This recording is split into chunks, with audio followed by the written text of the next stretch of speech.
Yun, magandang araw po sa inyong lahat mga tol. Ngayon po ay February 17, 2026 at pag-usapan po natin ito pong naging vlog ni Attorney Enzo Recto kung saan binabanggit niya po dito na ang mga lumalabas po na survey po ngayon kung saan napakataas po ng performance rating nitong si Sara Duterte ay mga desperadong galaw daw po ng tinatawag na Sara Surge. Propaganda at pananakot daw po ito sa Kamara.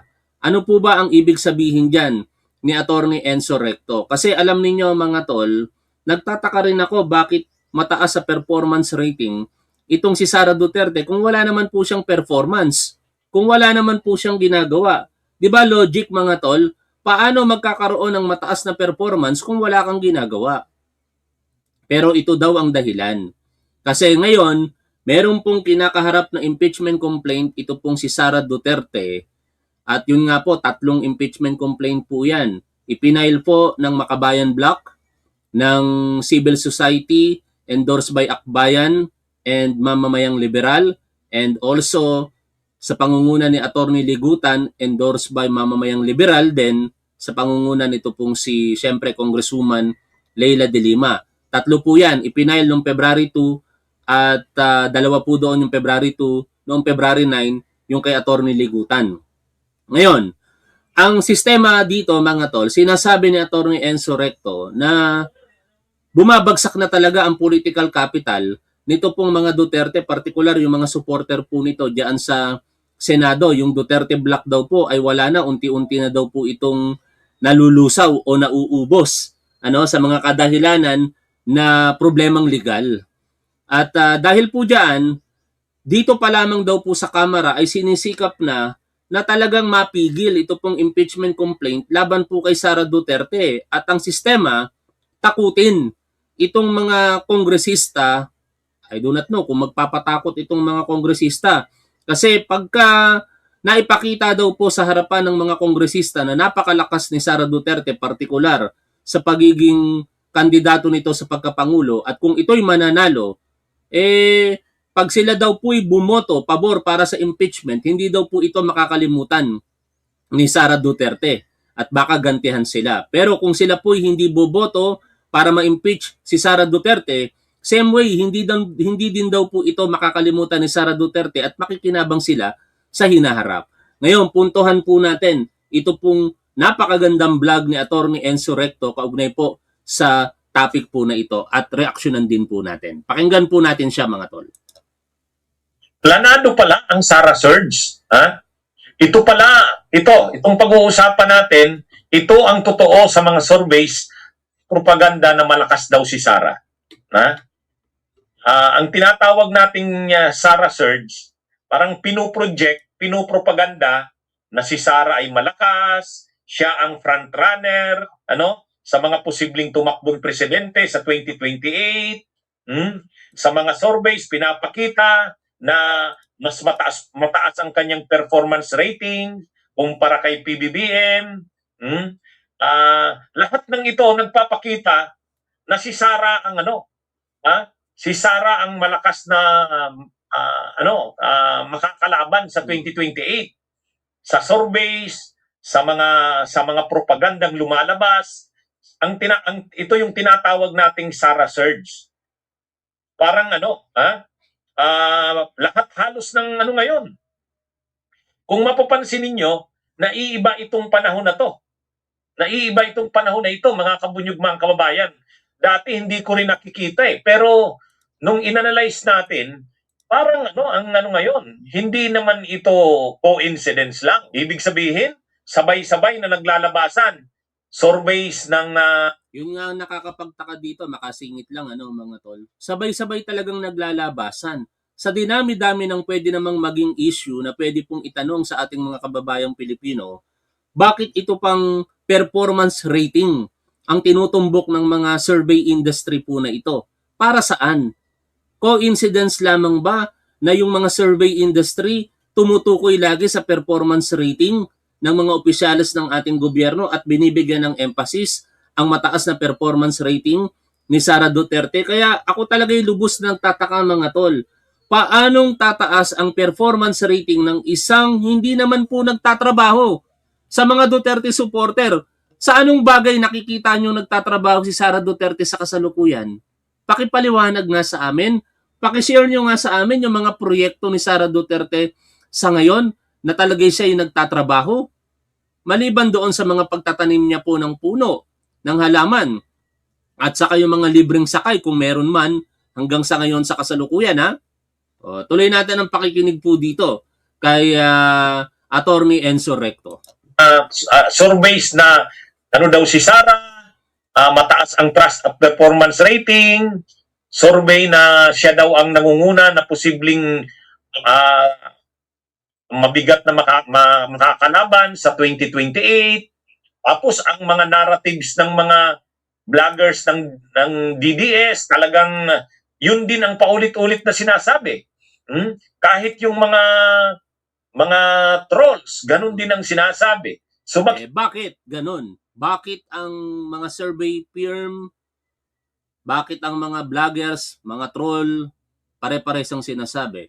Kasi gusto nilang magkaroon ng tinatawag ni Attorney Enzo na Sara Surge.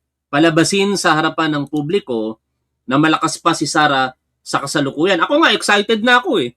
Kung pwede lang mag-eleksyon, sige na, mag-eleksyon na. Para magkaalaman na kung talagang mananalo itong si Sara Duterte. Pero hindi naman pwede kasi sa June 30, 2028 pa, magtatapos ang panunungkulan ni Pangulong Bongbong Marcos. Makikita mo talaga, hindi ito simpleng ano lang. Ito'y planado. Ngayon, ano kaya ang dahilan? Bakit naglalabasan ito ngayon? Ha? Mga kabunyog, ito pala yung totoo dyan. Magkakaroon ng impeachment si Sara Duterte. O, alam naman nating ano na. Baka ngayong linggong ito, magsimula na yung ano. Magsimula na ang hearing. Kapag nirefer na yan sa Justice Committee, magsisimula na ang hearing ng Justice Committee tungkol sa impeachment ni Sara. Di ba? I-compare natin yung hearing na nangyari sa ating Pangulong Bongbong Marcos, yung impeachment laban sa kanya. Nag-file ang mga nagreklamo kay PBBM on the 2nd or 3rd week of January. Natapos ang hearing ngayon pong February. Siguro approximately mga 10 to 20 days lamang po yan. Kung sinampahan si Sara Duterte ng impeachment complaint noong February 2 at February 9 respectively, itansya natin bago matapos po itong buwan ng Pebrero. Malamang sa malamang magpo-proceed na po yan sa determination of sufficiency in form, which is 100% mangyayari po yun katulad nung nangyaring reklamo kay PBBM, sufficient in form. Pero kay PBBM, insufficient in substance. Hindi po kinakitaan ng sapat na basihan para po siya ma-impeach. But pretty sure ako na dito kay Sara Duterte, 100% kakikitaan po ito ng sufficiency in substance. Kasi hindi na po ito bagong akusasyon lamang. Ang mga grounds for impeachment laban po kay Sara Duterte ay nakaangkla sa publicly ginawa niya pong pronouncement na kanya pong ipapapatay ang ating Pangulong Bongbong Marcos, ang ating unang ginang at dating Speaker Martin Romualdez in a condition syempre na kung siya'y mamamatay. Pero hindi naman kasi tinitingnan kung siya dapat mamatay muna bago siya'y makasuhan, which is impossible to happen na.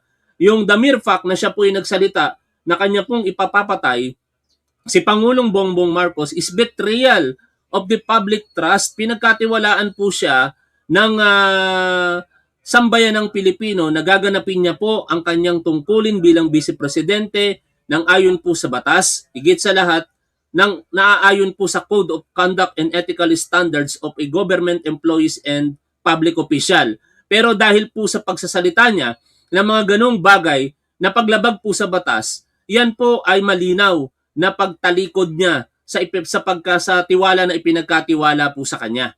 Kaya ayon nga po kay Attorney Ligutan, yung isa po sa mga nagsampa ng impeachment complaint laban sa kanya, yan po yung pinakamalakas na basihan kung bakit dapat ma-impeach itong si Sara Duterte. Tapos sa pangalawa, nandiyan po ang paglustay di umano niya ng confidential funds. Ikatlo, yung bribery. Ikaapat, yung kanyang ill-gotten wealth. Ikalima, yung kanyang pag-uutos daw po ng o plantokhang ayon po sa testimonya nito pong si Arturo Las Cañas. Ika-anim, syempre, yung set of facts na yan na pagka pinagsama-sama mo is betrayal of public trust. At madadagdag pa dyan, syempre, yung affidavit nito pong si Ramil Madriaga na isinapubliko noong November 29, 2025 kung saan sinisigundahan po nito yung mga alegasyon ng paglustay ng confidential funds dito po kay Sara Duterte. Kaya I believe, pagka dumating na po iyan sa Committee on Justice, katulad po ng ipinapaliwanag dito sa atin ni Atty. Enzo, kakikitaan po yan ng sapat na basihan o yung tinatawag po nilang sufficient in substance. Tuloy po tayo sa pakikinig po dito. Kaya nasa panahon na yon na ang Kamara ay magdidesisyon talaga. I-impeach ba nila si Sara o hindi? Isang malaking usapin ito, mga kabunyog, mga kababayan. Kapag hindi nakalusot sa Kamara ang impeachment, hindi naman makakarating sa Senado yan. So, ang labanan ngayon ay nasa Kamara, nasa House of Representatives. Ang Kamara ang magdi-decide kung i-impeach si Sara o hindi. Bakit na naglalabasan itong mga surveys, itong mga propaganda ng DDS para i-project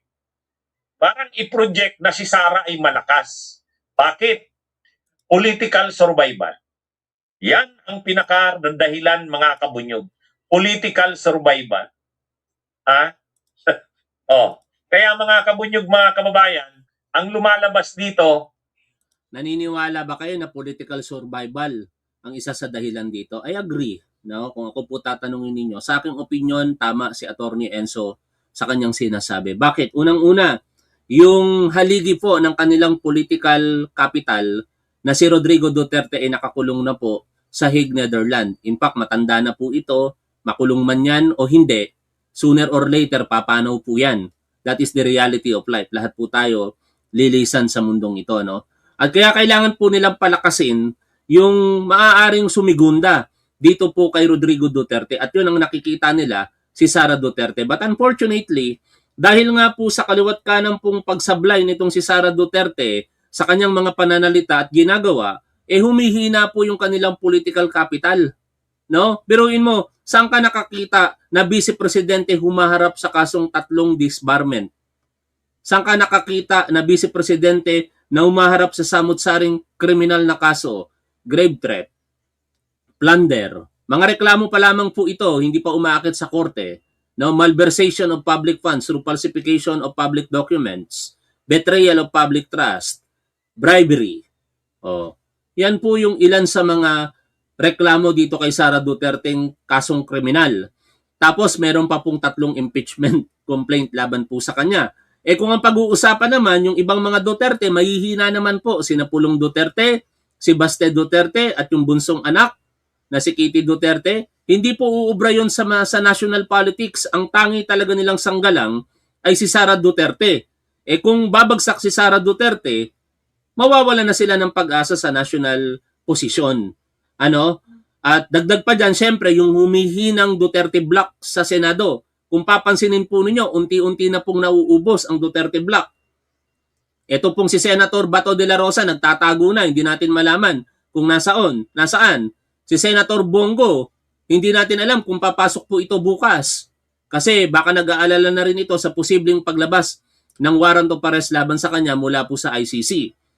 Ang mga senador na sina Joel Villanueva, Jingo Estrada, Chis Escudero ay nahaharap po sa mga kasong kriminal, plunder, falsification or bribery or yung tinatawag po na malversation of public funds.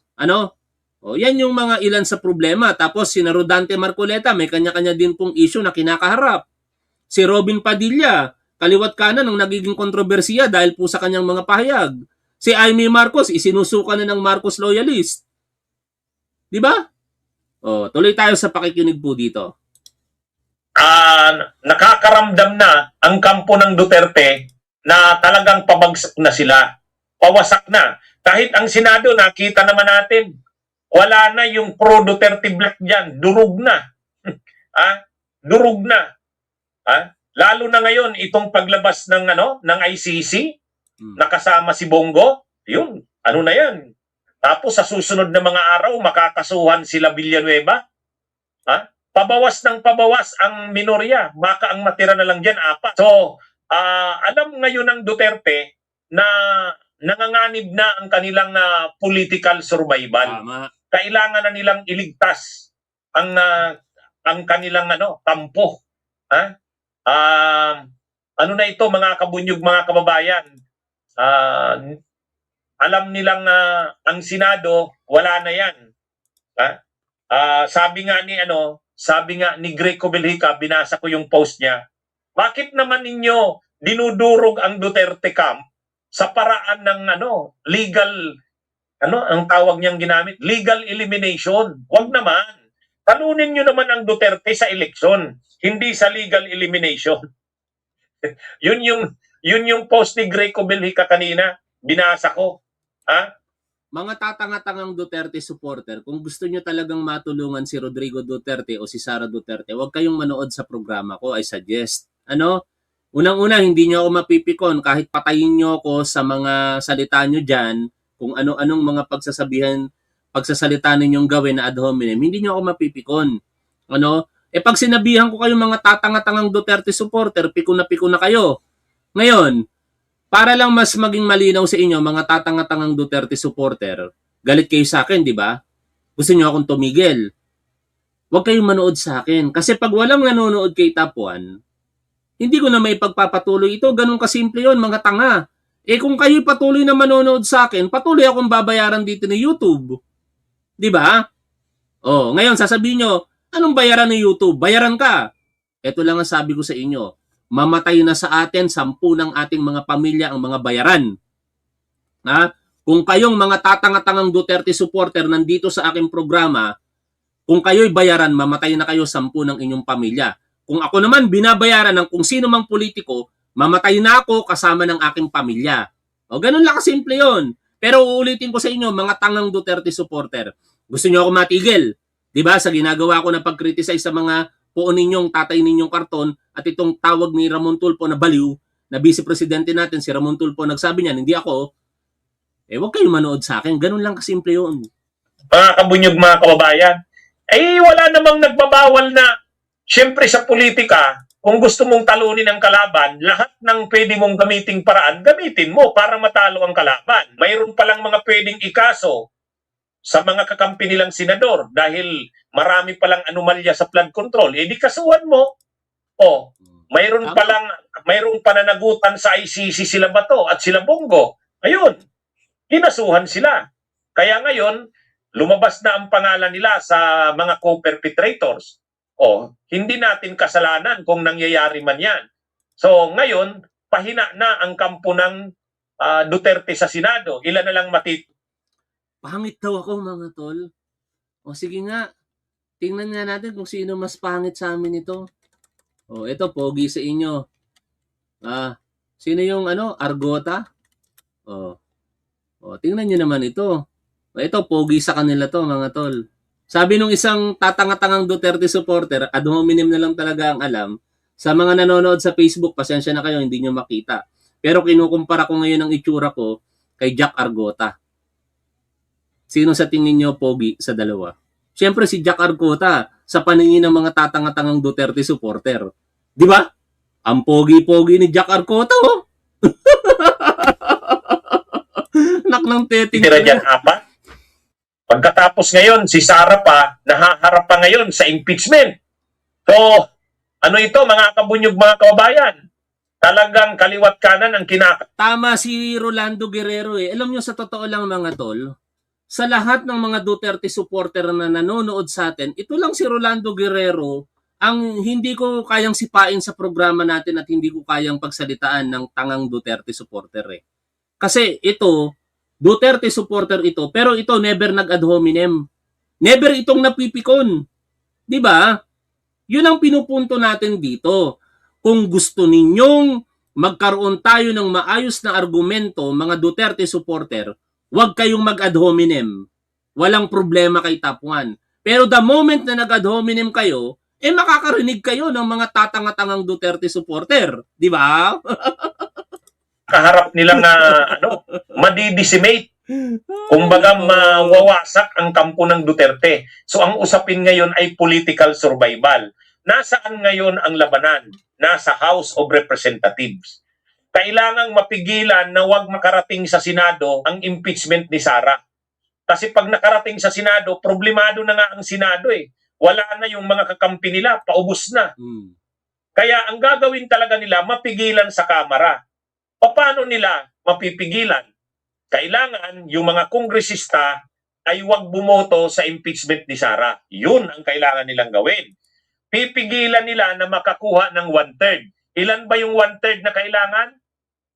106 na kongresista. More or less 106 depende sa bilang ng actual congressman and woman diyan po sa House of Representatives. At ako'y naniniwala na yung 106 na yan na sinasabi ni Attorney Enzo Recto, sapat yan, makukuha yan ng kasalukuyang liderato ng House of Representatives, not liderato, ng kasalukuyang sasang-ayon sa impeachment nitong si Sara Duterte.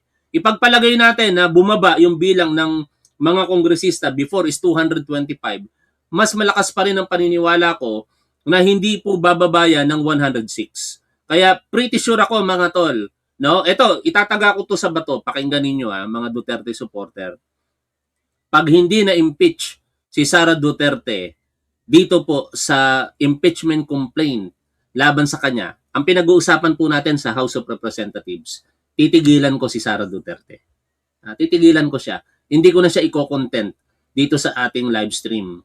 Pero kapag ka na-impeach siya, syempre patuloy tayong magtatalakay ng mga may kaugnayan kay Sara Duterte. But baka ma-misinterpret nyo ako hindi porket hindi ko na i-content si Sara Duterte ay hindi ko na i-content ang ibang mga Duterte. Ang sinasabi ko dito, kapag hindi nakakuha ng 106 at least o ma-impeach si Sara Duterte sa House of Representatives, hindi ko na i-content si Sara Duterte. Tuloy po tayo sa pakikinig po kay Attorney Enzo. Paano nila ngayon mapipigilan na wag sumuporta ang mga kongresista? Kailangan ang isipin ng mga kongresista, malakas si Sara para matakot sila. So kumbaga, ang gustong i-project ng mga DDS ngayon sa mga kongresista, i-kondisyon ang isip ng mga kongresista na kung may plano kayo sa 2028, matakot kayo. Kasi si Sara ang malakas na pwedeng magpresidente sa 2028. Kaya, para maipakita na malakas si Sara, yan ang mga surveys. Yan yung mga propaganda na naglalabasan ngayon. Kaya itong mga surveys na ito na sabay-sabay naglalabasan, itong mga propagandang ito na malakas umano si Sara, ito? Mind conditioning. Ito yung tinatawag nating Sara Surge. Mind conditioning, yung Sara Surge kung tawagin, nito pong si Attorney Enzo Recto. Agree ako dito mga tol. Itong vlog na ito ni Attorney Enzo Recto, ito ang isa sa mga talagang 100% nag-a-agree ako sa kanyang mga opinion. Sara Surge, mind conditioning po ito. Maniwala kayo mga tol, itong sinasabi nilang lakas ni Sara Duterte pagdating ng halalan, wala po yan. Napapatunayan na nga natin yan ngayon pa lamang. Diba sinasabi nila marami sila? Pansinin ninyo, pag nagyayaya sila ng mga rally-rally, ilan ang sumasama? Yung one-time, big-time rally nila, diba, sinet nila ng January 31? Dahil nga halos walang sumama, ginawa nila motorcade na lang. Ganun ba yung marami? Manteting na yan. Nagkikreate sila ng impression na malakas si Sara para itong mga kongresista ay matakot. Siyempre, mga kabunyog, mga kababayan, ang mga kongresista tinatakot nitong mga survey na to. Bakit?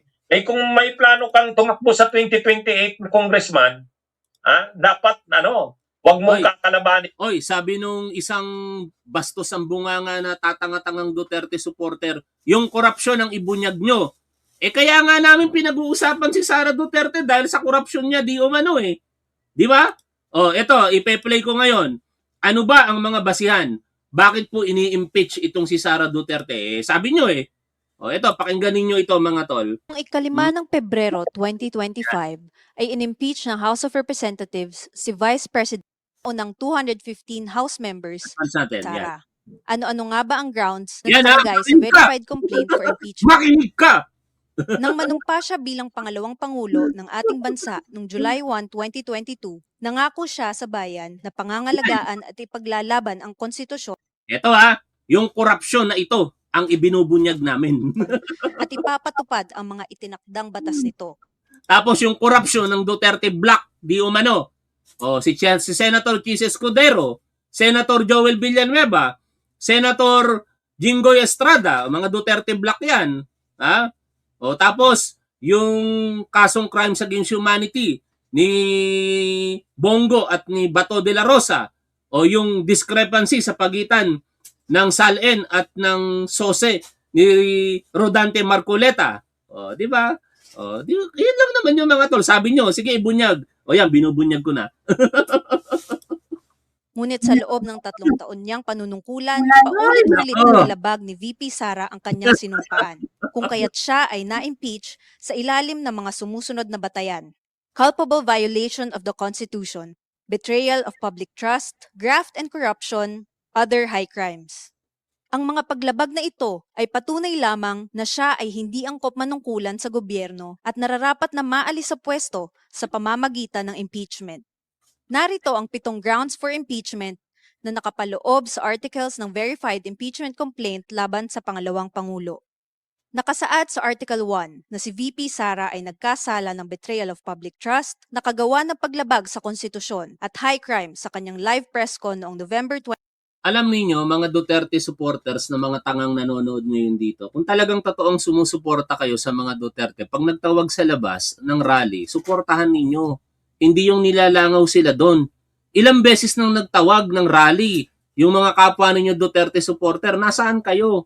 Iilang piraso, hindi nga umaabot ng 1,000. 23, 2024. Huwag kang mag-alala, ma'am, sa security ko. Kasi may kinausap na ako na tao. Sinabi ko sa kanya, kapag pinatay ako, patayin mo si BBM, si Lisa Araneta, at si Martin Romales. No joke. No joke. Nagdilin na ako, ma'am. Pag namatay ako, sabi ko, huwag ka tumigil hanggang hindi mo mapatay sila. And then he said yes. May naunang pahayag din si VP Sara na nagsasabing nais niyang putulin ang ulo ni Pangulong Bongbong Marcos. Gusto ko tanggalin yung ulo niya ba? Imagine myself cutting his head. Nakapaloob naman sa Article 2 ng verified impeachment complaint na nagkasala ng betrayal of public trust si VP Ito na yung inaantay ng isang tangang Duterte supporter na nanonood. Ibulgar nyo yung korupsyon. Ito yun eh. Sara dahil sa maling paggamit at paglustay ng public funds. Sa 2 taon ng kanyang panunungkulan bilang pangalawang pangulo, nagkaroon siya ng direktang kontrol sa confidential funds na nagkakahalaga ng 612,500,000 pesos na ginastos sa hindi maipaliwanag na paraan. Ayon naman sa liquidation report ng OVP, ang 2022 confidential fund sa halagang 125 million pesos ay na-liquidate at na-disburse mula December 21, 2022 hanggang December 31, 2022 o sa loob lamang ng 11 araw. Yan yan yun eh. Yun. Ayun yun eh. Pero syempre, tayo muna'y ayusin ko muna itong ating screen. Bakit nagkakaganito? Yan, di ba? Tayo muna'y maging masaya. Sabi nung isang nag-comment kanina na tangang Duterte supporter, ang pangit po daw. Di ba? Pogi si Jack Argota. Yan yung nakikita ninyo. I do not know kung ilang taon na si Jack Argota, mga tol. Ako, 46 years old na ako. 46 years old na ako. Yan, Bagong opera pa ako sa likod, buko lang na tinanggal. Di ba? Sino pogi? Siyempre si Jack Argota sa paningin ng mga Duterte supporter. Tuloy tayo kay Atty. Enzo, nalalayo tayo. Si Sara, wag mong gagalitin si Sara. Kaya di ba ngayon, marami ngayong kumakalat. Maraming kumakalat. Sabi ng Huwag lang kayong bumoto sa impeachment ni Sara. Hindi magagalit sa inyo si Sara. Pagdating ng 2028, kung manalo si Sara, hindi niya kayo gagantihan. O, yan yung, parang ganun yung kinakalat ngayon eh. Ha? Mga kabunyog, mga kababayan. Ganun yung kinakalat sa mga congressman. Huwag kayong sasama sa 106 na kongresistang boboto para i-impeach si Sara.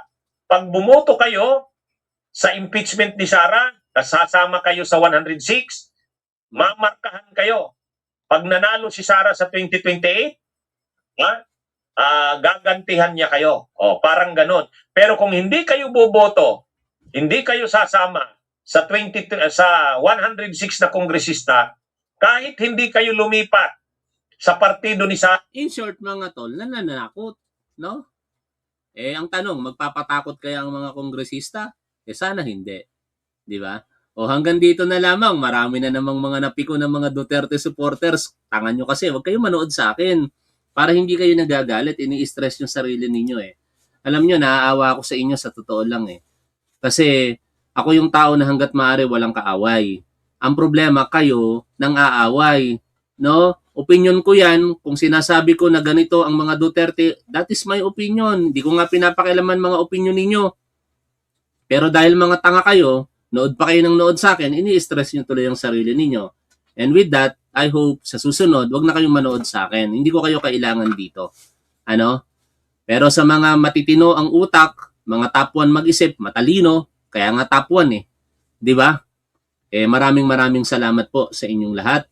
Lagi po nating tandaan kung ano po ang tama at dapat doon po tayo. Keep safe. See you always. Bye for now, mga tol.